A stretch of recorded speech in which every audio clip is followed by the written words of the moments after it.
nchi hii kila mtu ana nafasi na wajibu wa kuitumikia.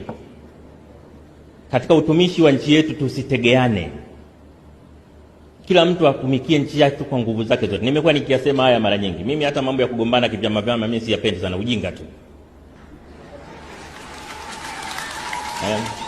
Nchi yenu moja, nchi yenu wote, mnagombana nini? Mtakuwa mashahidi. Hata nilipokuwa katibu mkuu wa chama, nikisikia mwana CCM ameongea maneno ya hovyo zidi ya upinzani, nilikuwa nakemea mara moja, kwa sababu ni ujinga tu. Kwa sababu vyama vya siasa navyo vimeundwa kwa mujibu wa katiba ya nchi.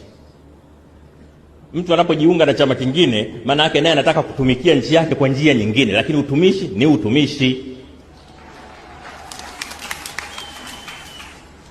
Kwa hiyo nitumie jukwaa hili kuwaombeni sana waumini na Watanzania wote kutambua kwamba tuna wajibu wa kipekee. Tunamheshimu sana Kardinali Pengo kwa kazi kubwa aliyofanya, na hasa kwenye kuanzisha